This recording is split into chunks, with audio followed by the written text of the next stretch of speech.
પાઠ 3 મુગલ સામ્રાજ્ય। બાળ દોસ્તો મજામાં ને?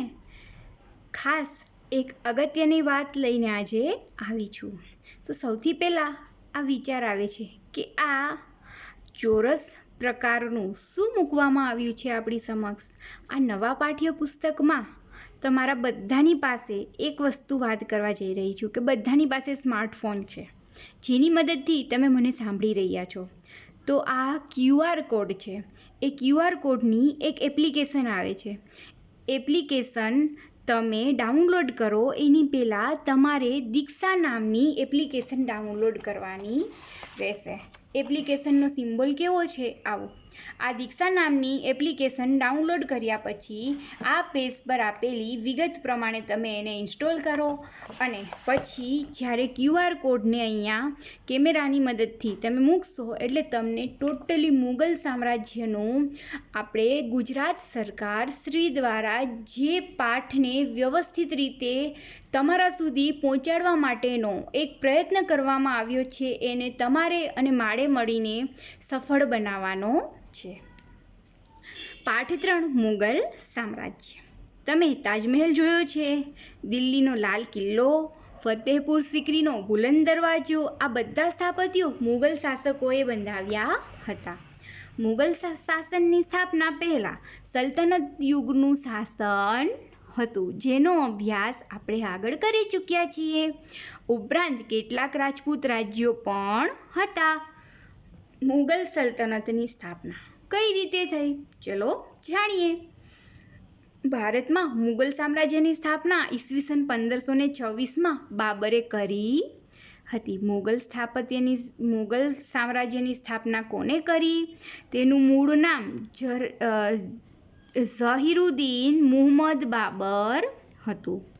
બાબર અને ઇબ્રાહિમ લોદી વચ્ચે પાણીપતનું યુદ્ધ થયું। બાબર અને ઇબ્રાહિમ લોદી વચ્ચે પાણીપતનું યુદ્ધ થયું હતું 20મી એપ્રિલ 1526, જેને પાણીપતના પ્રથમ યુદ્ધ તરીકે ઓળખવામાં આવે છે। બાબર આ યુદ્ધમાં શેનો ઉપયોગ કરી ગયો હતો ઇબ્રાહિમ લોદીને હરાવવા માટે? તોપનો। હવે તમને વિચાર આવે કે તોપ એટલે શું? ખાસ તમે જ્યારે પણ કમાટી બાગની મુલાકાત લેજો ત્યાં પણ તમને તોપના દર્શન થશે, બરાબર છે? પછી એવું ન કહેતા કે ભાઈ આ તોપ તો નાની હતી, આ તોપ તો મોટી હતી। અને ખાસ વડોદરામાં જ્યારે તમે લાલબાગ બ્રિજથી ક્રોસ થાવ છો, આ જે ખંડેરાવ માર્કેટવાળો એરિયા છે એથી બી તમે જ્યાં આગળ જાઓ છો, બરાબર છે, લાલબાગ બ્રિજથી તમે સ્ટેશન જાઓ છો ત્યાં પણ રસ્તામાં એક સર્કલ આવે છે, બરાબર છે? એ સર્કલની કોર્નર પર એક જેને કહેવાય ને કે ગાયકવાડ રાજવીનું પૂતળું છે અને એની બાજુમાં તોપ પણ રહેલી છે। મુગલ શાસકોમાં બાબર, હુમાયું, અકબર, જહાંગીર, શાહજહાં અને ઔરંગઝેબનો સમાવેશ થાય છે। તો સૌથી પહેલાં જોઈએ બાબર। ઈસવીસન 1526 ઈસવીસન 1530।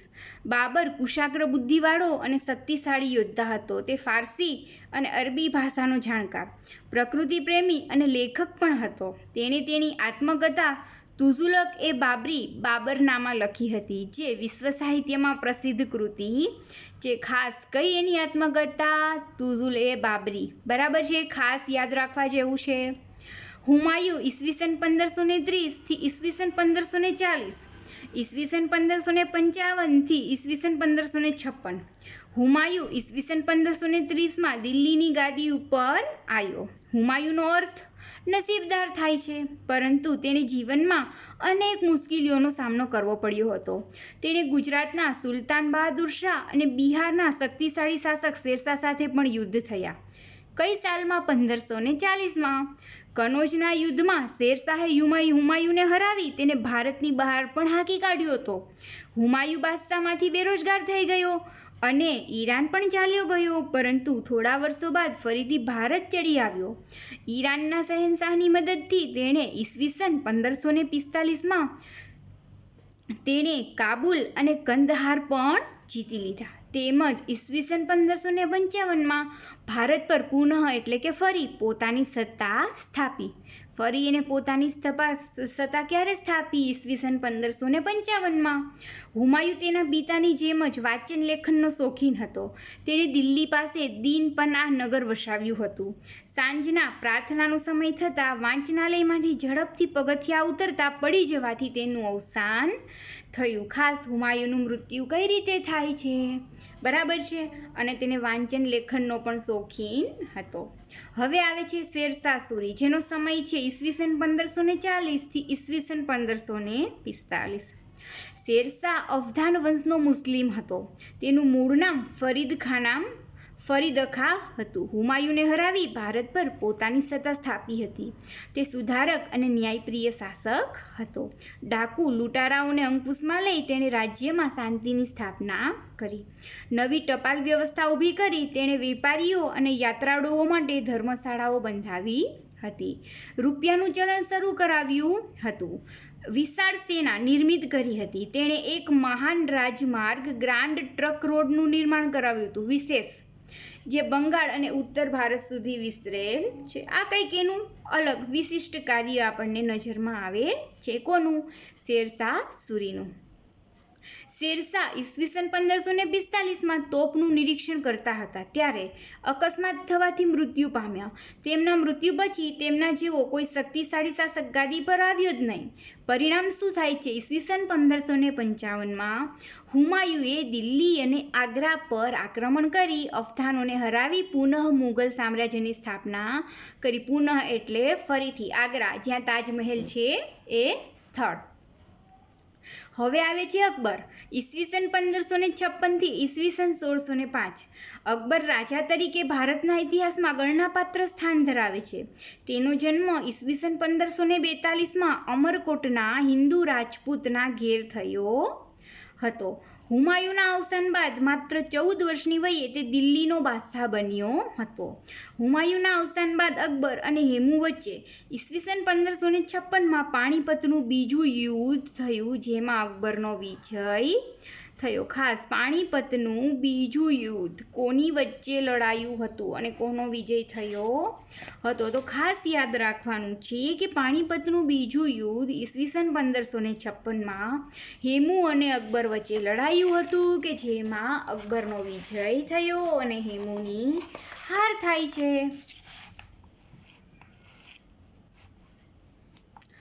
અકબરે પંજાબથી બંગાળ અને દિલ્હીથી ગુજરાત સુધીના મોટા ભાગ પર રાજ્ય સ્થાપિત કર્યું હતું. અકબર અને મેવાડના રાણા પ્રતાપ વચ્ચે બહુ જ જાણીતું હલ્દી ઘાટીનું પણ યુદ્ધ થયું હતું. તમે ક્યારેક રાજસ્થાનની મુલાકાત લ્યો. ખરેખર અકબરના અનુસંધાને તમને ઘણી બધી ઇતિહાસની વાતો ત્યાં જાણવા મળશે.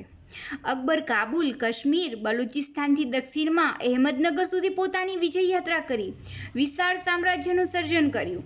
અકબરે ફતેહપુર સિકરીને પોતાની રાજધાની બનાવી. અનેક ભવનોનું પણ ત્યાં નિર્માણ કરાવ્યું. જો આ બુલંદ દરવાજો આપેલો છે અહીં. અકબરે હિન્દુઓ પ્રત્યે ઉદાર નીતિ અપનાવી. રજપૂતો સાથે સામાજિક સંબંધોની શરૂઆત કરી હતી. તેણે રજપૂતોની સેનામાં ઉચ્ચ પદો પર નિમણૂક કરી હતી. રજપૂતોને પણ પોતાની વીરતા અને સાહસથી અકબરને ભારત પર વિજય માટે ખૂબ મદદ કરી. અકબર બિનસાંપ્રદાયિક રાજા હતો. બિનસાંપ્રદાયિક એટલે શું? અહીંયા એક નવો શબ્દ આજે તમે ભણી રહ્યા છો. બિનસાંપ્રદાયિક એટલે કે તમને પણ ખબર છે કે આપણા ભારતના બંધારણની અંદર પણ આવો બિનસાંપ્રદાયિક નામનો એક શબ્દ છે, જેનો અર્થ થાય છે કે જે વ્યક્તિને પોતાનો ધર્મ જે પણ સ્વીકારવો હોય તે સ્વીકારી શકે. આજે હું હિન્દુ ધર્મની વ્યક્તિ છું ને મારે ઇસ્લામ ધર્મ કબૂલ કરવો હોય, બરાબર છે, તો મને દુનિયામાં કોઈ રોકી શકે નહીં, કે મને મારો દેશ પણ રોકી શકે નહીં. કેમ કે આપણો દેશ કેવો છે? બિનસાંપ્રદાયિક છે. એવું નથી કે મારો જન્મ હિન્દુ કુટુંબમાં થયો તો મારે હિન્દુ ધર્મ જ સ્વીકારવો, એવું ક્યાંય કોઈ જગ્યા પર આપણા દેશના બંધારણમાં એવો કોઈ ઉલ્લેખ જોવા મળતો નથી. તો બંધારણ તો પછી ઘડાયું. આપણું બંધારણ પહેલાં અકબરે આપણા દેશ પર શાસન કર્યું એ તે સમયના બિનસાંપ્રદાયિક રાજા ગણાતો. અકબરે બધા ધર્મોમાંના ઉત્તમ તત્વોને એકઠા કરી દીન-એ-ઇલાહી નામના સંપ્રદાયની રચના કરી. કયા સંપ્રદાયની? દીન-એ-ઇલાહી. તેણે રામાયણ, મહાભારત, અથર્વવેદ, પંચતંત્ર અને બાઇબલ, કુરાન જેવા મહાન ગ્રંથોનો અનુવાદ કઈ ભાષામાં કર્યો? ફારસી ભાષામાં. અકબર સમાજ સુધારક પણ હતો. તેણે લગ્ન અને સતી પ્રથાનો પણ વિરોધ કર્યો. ખાસ યાદ રાખો, સતી પ્રથાનો બીજો વિરોધ કોને કર્યો હતો? રાજા રામ મોહન રાયે. તેણે યાત્રાવેરો નાબૂદ કર્યો હતો અને બળજબરીપૂર્વક ધર્માંતરણ પર પ્રતિબંધ મૂક્યો હતો. અકબરના સમયનું ભારત આર્થિક રીતે કેવું હતું? સમૃદ્ધ. તેણે સામાજિક સહિષ્ણુતાના યુગનો પ્રારંભ કરાવ્યો હતો. ઈસવીસન 1605માં તેનું અવસાન થયું. કોનું? અકબરનું. ત્યારે મોટાભાગનું ભારત મુગલ સામ્રાજ્યમાં સમાવિષ્ટ હતું. એના પછી આવે છે જહાંગીર. જો અકબરનું મૃત્યુ થાય છે અને પછી જહાંગીર સીધો શાસન પર આવે છે. ઈસવીસન 1605 થી ઈસવીસન 1627. અકબરે સ્થાપેલા મહાન સામ્રાજ્યને સાચવવાનો વારસો જહાંગીરને મળ્યો. તેણે અકબરની નીતિઓને ચાલુ રાખી. હિન્દુઓ સાથે સારા સંબંધો સ્થાપિત કર્યા. તેણે અસમ અને દક્ષિણ ભારતના ગોલકોંડા સુધી વિજય મેળવ્યા હતા. તેની પત્ની નૂરજહાં ચતુર અને પ્રતિભાશાળી હતી. પ્રતિભાશાળી એટલે કે બુદ્ધિજીવી, ચતુર એટલે હોશિયાર. તેણે અનેક કલાઓને પ્રોત્સાહન આપ્યું એટલે આગળ પડતું સ્થાન આપવું. જહાંગીરના સમયમાં ચિત્રકલાને ખૂબ જ વિકાસ થયો હતો. તે પોતે પણ મહાન ચિત્રકાર હતો. કોણ? જહાંગીર. 1627માં જહાંગીરનું અવસાન થતાં તેનો પુત્ર શાહજહાં ગાદી પર આવ્યો. એનું અવસાન ક્યારે થાય છે? 1627માં. શાહજહાં ઈસવીસન 1627 થી ઈસવીસન 1658. ખાસ હવે આ છે અકબરના સમયનું ભારત. મેં તમને આની પહેલાં પણ કીધેલું છે કે જ્યારે ભૌગોલિક પ્રકારના નકશા છે ને એમાં ક્યારેય કોઈ પરિવર્તન નથી આવતું. હા, તેના ભૂપૃષ્ઠમાં કોઈ ફેરફાર જણાય તો તફાવત આવે. ફેરફાર કયા નકશામાં આવે? રાજકીય પ્રકારના નકશામાં. ભૌગોલિક પ્રકારના નકશામાં કોઈ ફેરફાર આવે નહીં. હવે આવે છે શાહજહાં. શાહજહાંનું ગુલામનું નામ ખુર્રમ હતું. તેણે દક્ષિણ ભારતનો વિજય કર્યો. તે તેના પિતા જેટલો જ શક્તિશાળી અને કલા સ્થાપત્યનો ચાહક હતો. કોણ? શાહજહાં. એનો સમય કયો? ઈસવીસન 1627 થી ઈસવીસન 1658. તેની પત્ની મુમતાજ મહેલ. ખાસ યાદ રાખો, આગળ જેનો મેં તમને વાત કરી હતી, જેની આગળ તાજમહેલ વિશે, અહીં તે મુમતાજની વાત ફરી થઈ રહી છે. કોણ? શાહજહાં, જેને તાજમહેલનું નિર્માણ કર્યું. કોની યાદમાં? મુમતાજની યાદમાં. ઓકે, સરસ. ચલો, તમને યાદ રહી ગયું ને? હવે તો હવે આપણે આગળ તાજમહેલને પણ જોવો પડશે ને.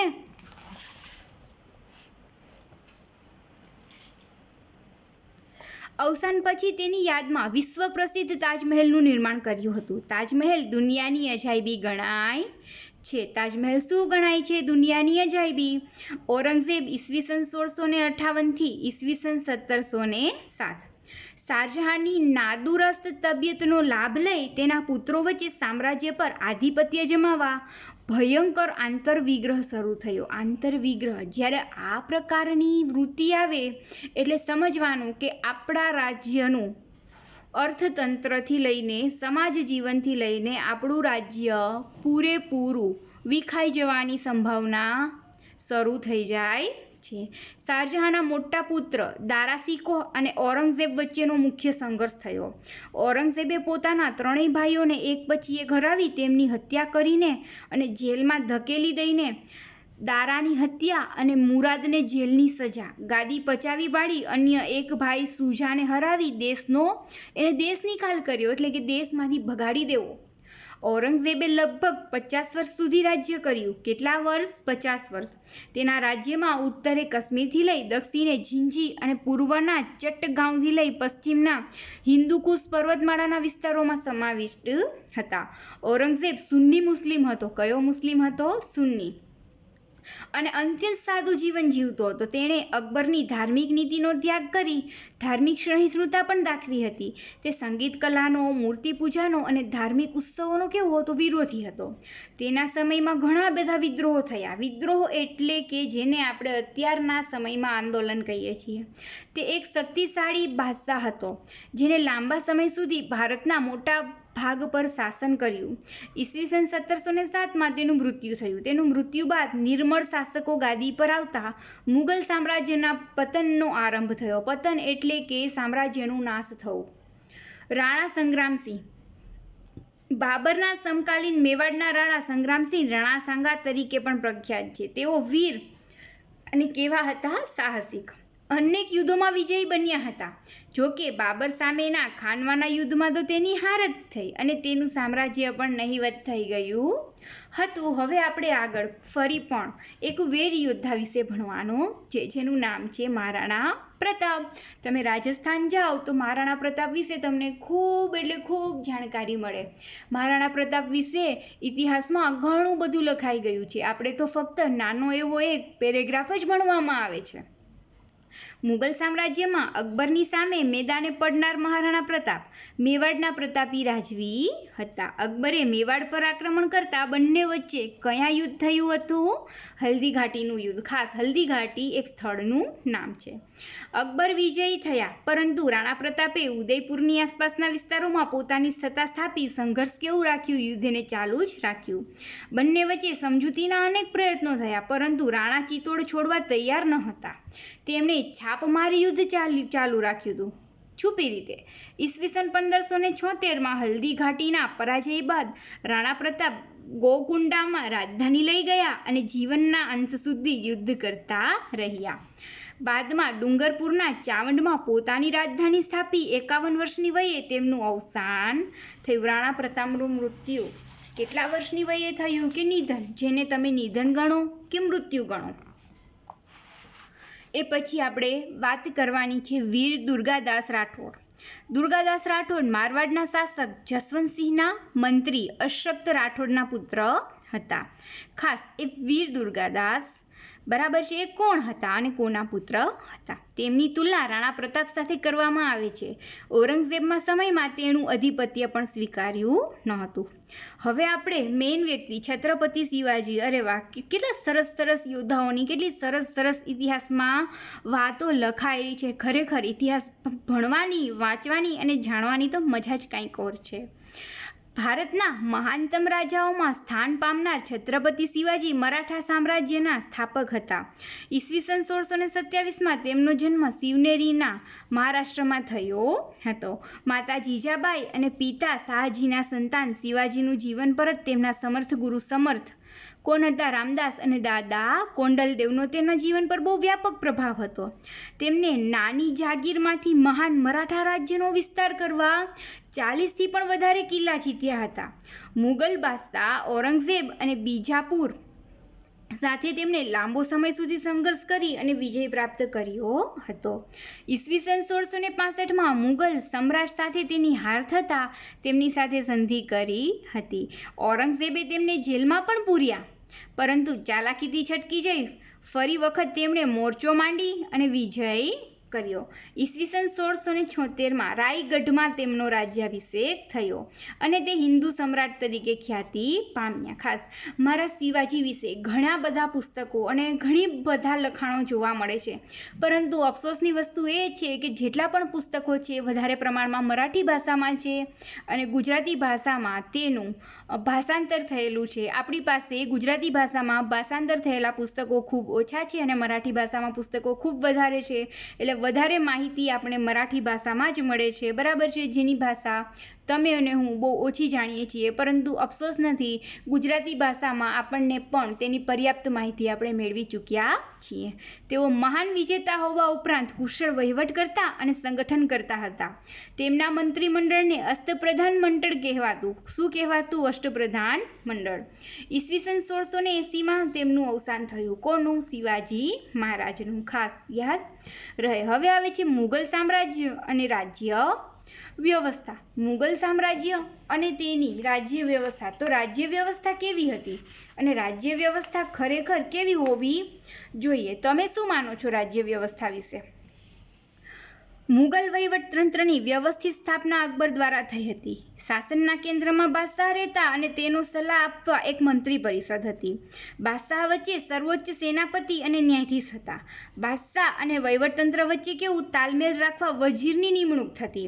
તે દીવાને વજીર કુલ કહેવાતો અને નાણાં અને મહેસૂલી વ્યવસ્થાનો પણ એ વડો હતો. સેનાના વડાને મીરબક્ષ કહેવામાં આવતો. શું કહેવાતો? મીરબક્ષ.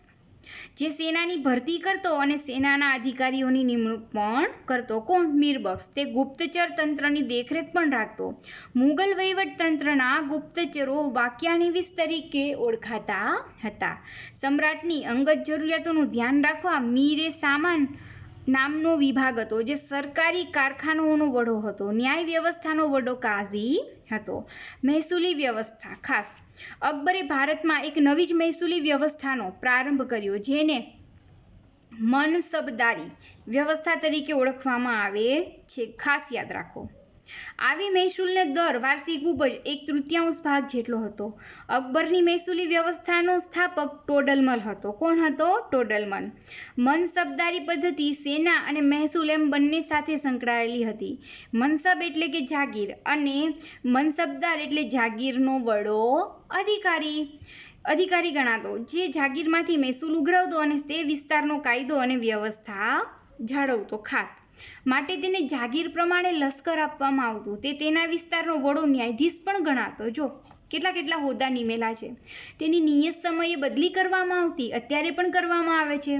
મુગલ મનસબદારની વ્યવસ્થા વિશ્વમાં કેવી હતી? અનોખી હતી અને વિશ્વમાં સૌથી વધારે વેતન પણ ધરાવતી હતી. અમુક અકબરના સમયમાં પણ એવા સુંદર પ્રકારના આયોજનની વ્યવસ્થા આપણને જોવા મળે છે. મુગલકાલીન સંસ્કૃતિ. મુગલ યુગમાં ભારતીય સંસ્કૃતિનો બહુમુખી વિકાસ થયો હતો. હિન્દુ મુસ્લિમ સંસ્કૃતિનો પણ સમન્વય થયો હતો, જેને ગંગા જમુના સંસ્કૃતિ તરીકે પણ ઓળખવામાં આવે છે. મુગલોએ અનેક કિલ્લા, મહેલો, દરવાજા, મસ્જિદો અને બગીચાઓની સ્થાપના કરી હતી. બાબરે આગ્રા અને લાહોરમાં બગીચા નિર્માણ કરાવ્યા હતા. શેરશાહે સાસારામમાં મકબરો અને દિલ્હીમાં મસ્જિદ બંધાવી હતી. અકબરે આગ્રાનો કિલ્લો બંધાવ્યો હતો અને આગ્રાથી 36 કિલોમીટર દૂર ફતેહપુર સિકરીમાં વિશિષ્ટ બાંધકામો કરાવ્યા હતા, જેમાં ગુજરાત વિજયની યાદમાં બંધાવેલ બુલંદ દરવાજા, સલીમ ચિશ્તીની દરગાહ, મસ્જિદ અને પંચમહાલનો સમાવેશ થાય છે. જહાંગીરના સમયમાં બાંધકામમાં સંગેમરમરનો ઉપયોગ વધ્યો હતો. શાહજહાંનો સમય મુગલ સામ્રાજ્યના સ્થાપત્યનો સુવર્ણ યુગ ગણાય છે. તેણે આગ્રામાં તાજમહેલ અને મોતી મસ્જિદ તેમજ દિલ્હીમાં પ્રસિદ્ધ લાલ કિલ્લાનું નિર્માણ કરાવ્યું હતું. ઔરંગઝેબે પોતાની પત્નીની યાદમાં ઔરંગાબાદમાં રાબિયા ઉદ દૌરાનનો મકબરો બંધાવ્યો હતો, જે તાજમહેલ જેવો જ કલાત્મક છે અને ઔરંગાબાદનો કિલ્લો પણ સરસ જોવાલાયક છે. ચિત્રકલા. મુગલ ચિત્રકલા વિશ્વવિખ્યાત હતી. કેવી હતી? વિશ્વવિખ્યાત. જહાંગીરના સમયમાં તેનો ખૂબ વિકાસ થયો હતો. મુગલ શાસકો ઉત્તમ ચિત્રકારોને દિલ્હીમાં આમંત્રિત કરતા હતા. અકબરના સમયમાં જસવંત બસાવન નામના મહાન ચિત્રકારો હતા. તેણે ફારસી કથાઓ, મહાભારતના અનુવાદકના પુસ્તકો અને અકબરનામામાં પુષ્કળ સુંદર ચિત્રો દોર્યા હતા. જહાંગીરના મંસૂર નામનો ચિત્રકાર વિશ્વવિખ્યાત હતો. જહાંગીરે એક ચિત્રશાળાની સ્થાપના કરી હતી. આ સમયે રાજસ્થાન, ગુજરાત, પંજાબ, હિમાચલ પ્રદેશ અને દક્ષિણના રાજ્યોમાં પણ ચિત્રકલાનો સરસ વિકાસ થયો હતો. હવે જોઈએ છીએ સાહિત્ય. મુગલ રાજાઓ સાહિત્યના પોષક હતા. તેઓ સારા લેખકો હતા. આ સમયે ફારસી અને અરબી, હિન્દી અને અન્ય ભાષાઓ પર વ્યાપક સાહિત્યની રચના થયેલી જણાય છે. અબુલ ફઝલે અકબરનામા નામના ગ્રંથમાં અકબરની જીવનકથા આલેખી છે. શેમાં? અબુલ ફઝલે કયા ગ્રંથમાં? અકબરનામા. તેણે મહાભારતનો અનુવાદ કર્યો હતો. ભારતીય ભાષાઓમાં શ્રી કૃષ્ણના જીવન પર આધારિત ઘણું સાહિત્ય રચાયું છે. મરાઠીમાં એકનાથ, જ્ઞાનેશ્વર અને સ્વામી રામદાસે ભક્તિ સાહિત્યની પણ રચના કરી છે. હવે જોઈએ મુગલ સમયના સંગીતની રચના. અકબર સંગીતનો જ્ઞાતા હતો, એટલે કે જ્ઞાની હતો. તેને નવરત્નોમાં તાનસેન મહાન શાસ્ત્રીય ગાયક હતા, જેણે અનેક રાગોની પણ રચના કરી હતી. હવે જોઈએ છીએ સમાપન એટલે કે પૂર્ણ. ઈસવીસન 1526માં સ્થપાયેલ મુગલ સામ્રાજ્ય ઈસવીસન 1707માં ઔરંગઝેબના મૃત્યુ બાદ પતન તરફ ધકેલાઈ ગયું. કોઈ શક્તિશાળી શાસકના અભાવે ભારત નાના રાજ્યોમાં વહેંચાઈ ગયું. મુગલ વંશના નિર્બળ શાસકો હૈદરાબાદના નિઝામ, બંગાળ બિહારના નવાબ, રાજસ્થાનના રજપૂત રાજ્યો, મરાઠા, પંજાબનું શીખ રાજ્ય વગેરેનો સમાવેશ થાય છે. આ બધા રાજ્યો એકબીજા સાથે ઝઘડતા રહેતા પરિણામે તેઓ નિર્બળ બનતા ગયા, એટલે કે બળ વગરના. આવા સંજોગોમાં યુરોપમાંથી વેપાર કરવા આવેલી કંપની ઈસ્ટ ઇન્ડિયા કંપની ભારતમાં શાસન સ્થાપવાના સ્વપ્નો સેવવા લાગી અને મેં તમને આમની પહેલા પણ બરાબર છે, જ્યારે પણ પ્રોક્સીમાં આવતી ત્યારે મેં તમને કીધું હતું કે અંગ્રેજોએ આપણા પર ધીમે ધીમે કઈ રીતે સત્તા જમાવવાનું નક્કી કર્યું, કઈ રીતે સત્તા જમાવવાનું આયોજન કર્યું, કઈ રીતે આપણે લોકોને નાના નાના રાજ્યોમાં વિભાજિત થયેલા રજવાડાઓને કાનભંભેરણી કરીને અંદર શું કરતા, ઝઘડો કરાવતા. અને આ ઝઘડાનું મૂળ કારણ અંગ્રેજો હતા કે જેને પોતાની સત્તા સ્થાપવા માટે આપણા પાયા કમજોર કર્યા હતા.